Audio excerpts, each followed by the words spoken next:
Hello. അപ്പോൾ എല്ലാവർക്കും സുഖമല്ലേ? അപ്പോൾ ഇന്നലെ കുറച്ച് പഴം ഞാൻ മേടിച്ചിട്ടുണ്ടായിരുന്നു കേട്ടോ, പൂവൻ പഴം.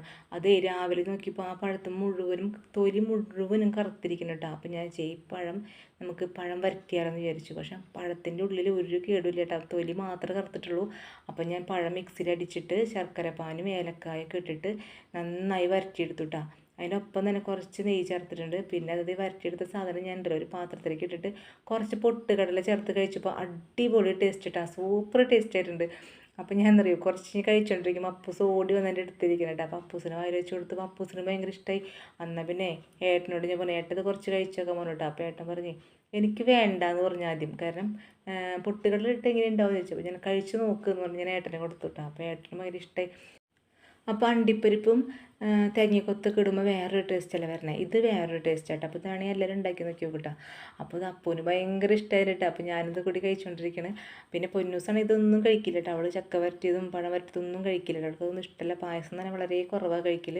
അപ്പോൾ ഞാൻ ഏട്ടനും കൂടി എവിടേക്ക് പോകുന്നത് വെച്ചില്ലേ, കൊടുങ്ങല്ലൂർക്ക് ഒന്ന് പോകണം കേട്ടോ. കാരണം കൊടുങ്ങല്ലൂർ രാജേഷേട്ടൻ്റെ സ്റ്റുഡിയോയിലേക്കാണ് പോകേണ്ടത്. അപ്പോൾ ഞങ്ങൾ പറഞ്ഞില്ലേ ഭജനയുടെ ഒരു പരിപാടി ഉണ്ടെന്ന്. അപ്പോൾ അത് ഞങ്ങളെല്ലാവരും ചേർന്നിട്ട് അവിടെ ഒരു പ്രാക്ടീസിന് പോകണം കേട്ടോ, സ്റ്റുഡിയോയിലേക്ക്. അപ്പോൾ കീബോർഡൊക്കെ വെച്ചൊന്ന് പ്രാക്ടീസ് ചെയ്യാനുണ്ട്. പിന്നെ ഇതിൽ പൊന്നൂസ് ഉണ്ട് കേട്ടോ. പൊന്നൂസിന് പക്ഷെ കൊണ്ടുപോകണില്ല, അവൾക്ക് എക്സാം ആയി കാരണം.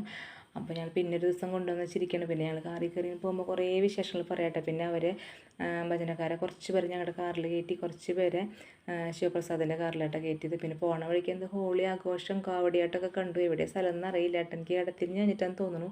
അപ്പോൾ ഞങ്ങളിത് എവിടെ എത്തിയിട്ടുണ്ട്, കൊടുങ്ങല്ലൂർ ചന്ദ്രിക കോംപ്ലക്സിലായിട്ടാ രാജേഷ് ചേട്ടൻ്റെ ഈ സ്റ്റുഡിയോ പ്രവർത്തിക്കുന്നത്.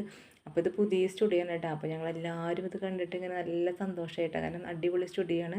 അപ്പോൾ റെക്കോർഡിങ് കാര്യങ്ങളൊക്കെ ഇവിടെ നടക്കും കേട്ടോ. പിന്നെ എല്ലാവരും സംസാരിക്കണം. അപ്പോൾ എല്ലാവർക്കും ഭയങ്കര ഇഷ്ടമായി. പിന്നെ രാജേഷ് എല്ലാവരും പരിചയപ്പെടുന്നു കേട്ടോ. അപ്പോൾ എന്നെ മാത്രം അറിയാണ്ട് രാജേഷ് ഏട്ടൻ പറയണത്.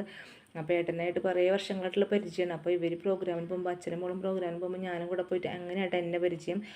അപ്പോൾ ഇതേ ഒരു പ്രോഗ്രാമിനുള്ള പാട്ടൊക്കെ ഞങ്ങളിത് പാടി തുടങ്ങി. 10-17 പാട്ടുണ്ട്. അപ്പോൾ കുറേ പേര് ഇതിൽ പാടാൻ ഇനി വരാനുണ്ട് കേട്ടോ. കുറച്ച് പേര് ഞങ്ങൾ എത്തിയിട്ടുള്ളൂ, കുറച്ച് പേര് ജോലി തിരക്ക് കാരണം അവരെത്തിയിട്ടില്ല. അപ്പോൾ ഞങ്ങൾ ഇത് പാടിക്കൊണ്ടിരിക്കുമ്പോഴുള്ള കാര്യങ്ങളും തെറ്റും കാര്യങ്ങളൊക്കെ ആൾ പറഞ്ഞു തന്നെ, പിച്ചും കാര്യങ്ങളൊക്കെ ഞങ്ങൾ പറഞ്ഞു തരുന്നുണ്ട് കേട്ടോ, ശ്രുതിയൊക്കെ. പിന്നെ രാജേഷ് ചേട്ടനാണെങ്കിൽ നല്ല കംഫർട്ടായിട്ടാണ്, എല്ലാവർക്കും ഭയങ്കര ഇഷ്ടമായി. അത് എന്താ പറയുക, നല്ലൊരു എന്താ പറയുക, നമുക്ക് പറഞ്ഞു തരാനൊക്കെ ആൾ കംഫർട്ടുണ്ട്. അപ്പോൾ കീബോർഡൊക്കെ ആൾ സൂപ്പറായിട്ടാണ് വായിക്കുന്നത്. അപ്പോൾ ഞങ്ങളതേ പാടിക്കൊണ്ടിരിക്കുമ്പോൾ എൻ്റെ ഇടയിൽ കുറേ തമാശയും കാര്യങ്ങളൊക്കെ ഉണ്ട്. അപ്പോൾ അതൊക്കെ പറയുന്നുണ്ട്, പാടണമുണ്ട് കേട്ടോ. പിന്നെ ആൾ നന്നായി കീബോർഡ് വായിക്കും കേട്ടോ, അടിപൊളിയായിട്ട് കീബോർഡ് വായിക്കും. കുറേ വർഷങ്ങളായിട്ട് എക്സ്പീരിയൻസ് ഉള്ള ആളാണല്ലോ, അപ്പോൾ നല്ല സൂപ്പറായിട്ട് വായിക്കുന്നുണ്ട്. പിന്നെ അതേ ഏട്ടൻ വീട്ടിലെ വിശേഷങ്ങളൊക്കെ ചോദിച്ചു, ഞങ്ങളുടെ കുറേ വിശേഷമൊക്കെ ചോദിച്ചു. ഞങ്ങളിപ്പോൾ ഇവിടെ നിന്ന് ഇറങ്ങാൻ പോകണം കേട്ടോ. അപ്പോൾ ഇന്നത്തെ വീഡിയോ ഇത്രയേ ഉള്ളൂ. അപ്പോൾ എല്ലാവരും എന്നെ സപ്പോർട്ട് ചെയ്യാനായിട്ട്. Okay, by.